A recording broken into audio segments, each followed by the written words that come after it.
السلام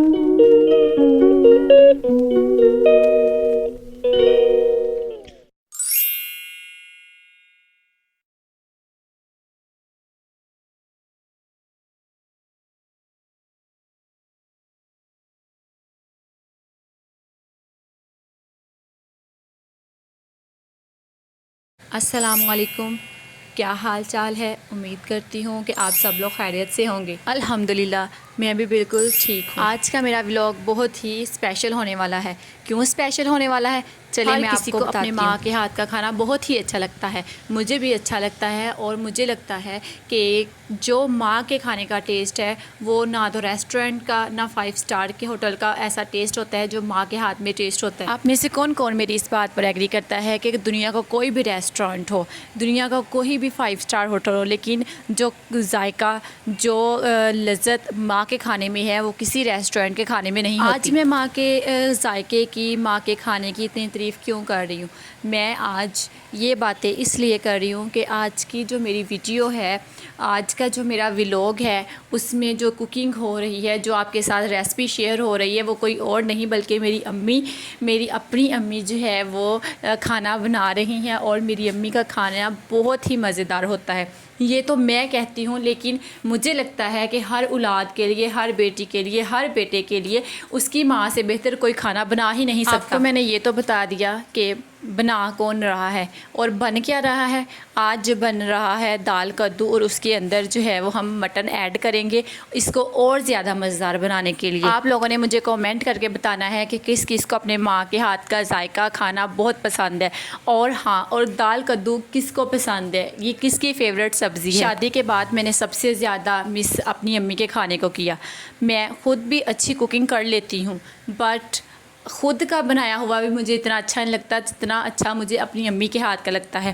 اپنی امی کے ہاتھ کے اسپیشل مجھے دال چاول بہت اچھے لگتے ہیں، اور اگر بہت اچھی بات کی جائے تو وہ تو میری امی بہت ہی مزیدار بناتی ہیں۔ اور ویسے بھی جب سے میری شادی ہوئی ہے، میں نے ایک دفعہ بھی خود ساگ اپنے گھر میں نہیں ٹرائی کیا، اور نہ ہی مجھے بنانا آتا ہے۔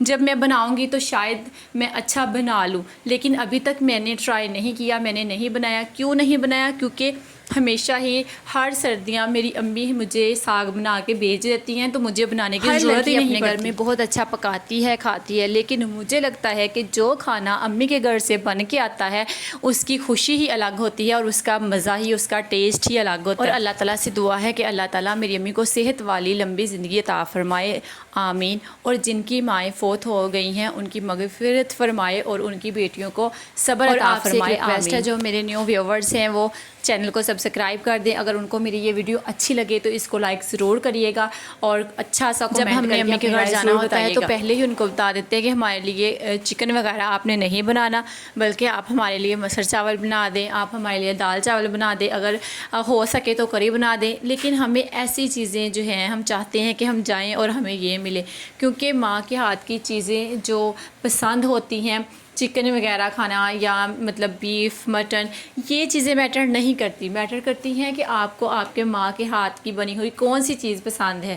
تو میں جب بھی جاتی ہوں مجھے بالکل نہیں ہوتا کہ گوشت بنے تو کوئی بھی ایسی ریسپی بنے، مطلب مجھے یہ ہوتا ہے کہ سمپل جو ہم شادی سے پہلے گھر میں کھانا بنتا تھا، مطلب نارمل جو ہانڈی بنتی ہے، آلو بینگن ہو گئے، ایسی سبزیاں بنیں۔ جیسے میں گئی ہوں تو نارمل ہی روٹین میں ہر چیز جیسے باپ بناتے ہیں ویسے ہی بنائے، کہ مجھے آ کے پہلے جیسا ہی فیل ہو، ٹیسٹ بھی اور جو انوائرمنٹ ہے وہ بھی پہلے جیسا ہوتا تو نہیں ہے۔ پتہ نہیں یہ اللہ کی طرف سے ہے، جب شادی ہو جاتی ہے ہمارا ذہن، ہمارا ہر ایکٹیویٹی جو ہے وہ بالکل ہی چینج ہو جاتی ہے۔ اپنی مرضی سے اٹھ کے پانی پینے کو دل نہیں کرتا، جبکہ ہم نے 20-22 سال اس گھر میں گزارے ہوتے ہیں۔ اپنی مرضی سے اٹھتے ہیں، اپنی مرضی سے کھاتے ہیں، اپنی مرضی سے ہر کام کرتے ہیں، لیکن جب شادی کے بعد پتہ نہیں یہ کیا اللہ کی قدرت ہے کہ انسان کا مائنڈ بالکل ہی چینج ہو جاتا ہے۔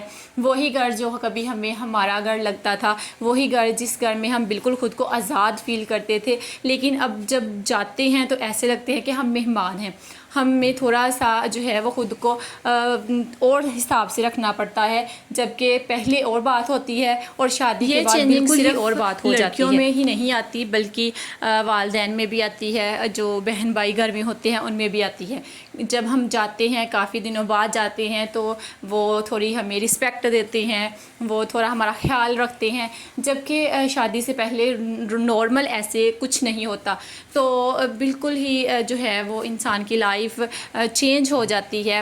تو یہی ہے کہ اللہ پاک ہر بیٹی کو اپنے گھر میں خوش رکھے اور آباد رکھے. یہ بھی اللہ تعالیٰ کا ایک نظام ہے کہ اللہ تعالیٰ نے جو ہے وہ اتنا ایک پاک رشتہ شادی کا رکھا ہوا ہے. لیکن اگر دیکھا جائے تو کوئی لڑکی نہیں چاہتی کہ وہ اپنا گھر چھوڑ کے کسی دوسرے گھر میں جائے، اور نہ ہی والدین چاہتے ہیں کہ جس کو انہوں نے اتنے پیار سے اتنے لاڈ سے پالا ہوتا ہے وہ اس کو کسی اور کے گھر بھیج دے، اور وہ بھی ایسے کہ پتہ نہیں ہوتا کون سے لوگ ہیں کیسے لوگ ہیں. دعا ہی کرنی چاہیے کہ اللہ تعالیٰ ہر بیٹی کو اس کے گھر میں خوش رکھے، کیونکہ جب بیٹی اپنے گھر میں خوش ہوتی ہے تو ماں باپ بھی بہت خوش ہوتے ہیں. ماں باپ زیادہ جو ہے وہ اپنے آپ کو جوان محسوس کرتے ہیں جب اپنی بیٹی کو اگلے گھر میں خوش اور ہنستا کھیلتا دیکھتے ہیں. امید کرتی ہوں کہ آپ کو میری ویڈیو اچھی لگی ہوگی. Thank you so much watching. Okay, Allah حافظ.